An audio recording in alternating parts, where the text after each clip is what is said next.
भारत ने बांग्लादेश के हाथ काटने की तैयारी पूरी कर ली है। यूनुस की गर्दन दबाने, उसकी जिहादी सोच और नफरत को ठिकाने लगाने के लिए भारत ने एक बड़ा कदम उठा लिया है, जिसने कट्टरपंथियों के पैरों तले जमीन खिसका दी है। और भारत के इस एक्शन ने पूरी दुनिया को चौंका दिया है। बांग्लादेश में हिंदुओं के साथ क्या क्या बर्बरता हो रही है, ये किसी से छिपा नहीं है। अब भारत के एक्शन की बारी है। बांग्लादेश में हिंसा अब भी जारी है। हालात इतने बिगड़ चुके हैं कि ना सिर्फ आम जनजीवन प्रभावित हुआ है, बल्कि इसका असर अब अंतर्राष्ट्रीय स्तर पर भी दिखाई देने लगा है। ढाका समेत कई बड़े शहरों में तनाव का माहौल है।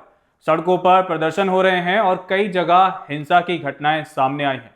इस पूरे घटनाक्रम की जड़ है शरीफ उस्मान हादी की मौत, जिसने पूरे देश को झकझोर कर रख दिया।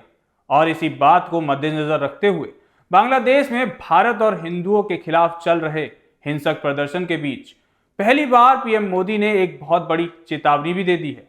वो चेतावनी क्या है, वो हम आपको वीडियो में आगे बताएंगे। बांग्लादेश की सड़कों पर प्रदर्शन, जुलूस, तोड़फोड़ लगातार जारी है। भारत विरोधी हादी की मौत ने बांग्लादेश की असलियत, भारत और हिंदुओं के खिलाफ नफरत को एक बार फिर साफ साफ उजागर कर दिया है। भारत विरोधी हादी की हत्या ने यूनुस की साजिश की पोल भी दुनिया के सामने खोल दी है, क्योंकि यूनुस के आने के बाद बांग्लादेश में कट्टरता अपने चरम पर है। और इसी सबको देखते हुए भारत ने एक बड़ा एक्शन बांग्लादेश पर ले लिया है। भारत सरकार ने सुरक्षा कारणों का हवाला देते हुए बांग्लादेश में अपनी वीजा सेवाओं को अस्थायी रूप से सस्पेंड कर दिया है। यह फैसला वहां मौजूद भारतीय दूतावासों और कर्मचारियों की सुरक्षा को ध्यान में रखते हुए लिया गया है, क्योंकि बांग्लादेश में हादी की मौत के बाद भारत से जुड़े ठिकानों को निशाना बनाया गया। चटगांव में भारत के सहायक उच्चायुक्त के आवास पर पत्थरबाजी हुई। उसके बाद जब हादी को दफनाया गया, तब लगातार भीड़ ने भारत विरोधी नारे लगाए।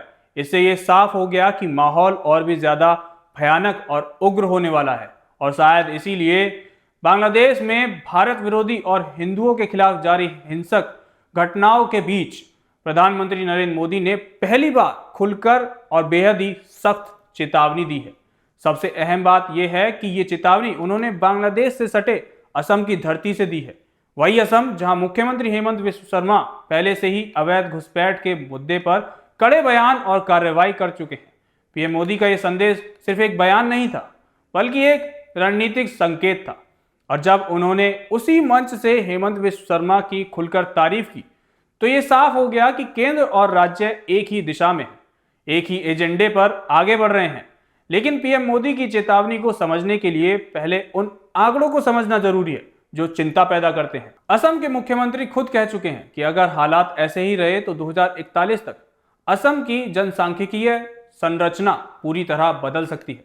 4 मुस्लिम बहुल जिलों में जनसंख्या से ज्यादा आधार कार्ड पाए गए हैं, जो अवैध घुसपैठ की गंभीरता की ओर इशारा करते हैं। यानी बांग्लादेशी घुसपैठियों का नेटवर्क कितना बड़ा है, उसका अंदाजा आप इसी बात से लगा सकते हैं कि असम के बरपेटा में 103.74% आधार कार्ड पाए गए हैं, धुबरी में 103.48%, नागांव में 101.86% और मोरीगांव में 101.76%। जनसंख्या से ज्यादा पहचान पत्र ये कोई मामूली प्रशासनिक गलती नहीं, बल्कि एक बड़े और संगठित नेटवर्क का संकेत है। तो ये तो तस्वीर थी असम की। अब जरा मुंबई की तस्वीर देखिए। बीजेपी नेता किरीट सोमैया द्वारा साझा की गई रिपोर्ट के मुताबिक मुंबई में अवैध प्रवासियों की संख्या तेजी से बढ़ रही है, जिससे शहर की जनसांख्यिकीय बदल रही है। 1961 में मुंबई में हिंदू आबादी थी 88%, 2011 में घटकर 66% हो गई है। रिपोर्ट के अनुसार 2051 तक इसमें और गिरावट आ सकती है। वहीं मुस्लिम आबादी 1961 में 8% थी, 2011 में 21% हो गई। ये आंकड़े किसी डर को फैलाने के लिए नहीं, बल्कि नीति निर्माण के लिए चेतावनी है। असम में खड़े होकर प्रधानमंत्री नरेंद्र मोदी ने कहा कि कांग्रेस ने वोट बैंक की राजनीति के लिए अवैध घुसपैठ पर आंखें मूंद ली। उन्होंने कहा कि घुसपैठियों को खुली छूट दी गई, जिसका नतीजा ये हुआ कि जंगलों, जमीनों और संसाधनों पर अवैध कब्जे बढ़ते गए। पीएम मोदी ने यह भी साफ किया कि जो सरकारें पहले डरती रहीं, वहीं आज असम में निर्णायक कार्रवाई हो रही है। और इसके लिए उन्होंने मुख्यमंत्री हेमंत बिस्वा शर्मा की खुलकर सराहना की। कांग्रेस के लिए अपने वोट बैंक का हित ही सबसे बड़ा है। और कांग्रेस चाहती है कि इस घुसपैठिए हमेशा के लिए भारत में ही बस जाए और भारत का भविष्य घुसपैठिए तय करे। कांग्रेस ने यहां जमीन पर अवैध कब्जे होने दिए, हमारे आस्था के स्थानों पर हमारे किसानों के, आदिवासियों के हक की जमीन पर डाका डाका। बीजेपी एनडीए सरकार बनने के बाद अब उन स्थितियों को बदला जा रहा है। यहां के अवैध कब्जों को हटाया जा रहा है। हेमंता जी के नेतृत्व में असम में लाखों बीघा जमीन घुसपैठियों से मुक्त की जा चुकी है। लिहाजा संदेश बिल्कुल साफ है कि ये सिर्फ बांग्लादेश या असम की बात नहीं, ये भारत की आंतरिक सुरक्षा, संसाधनों और सामाजिक संतुलन का सवाल है।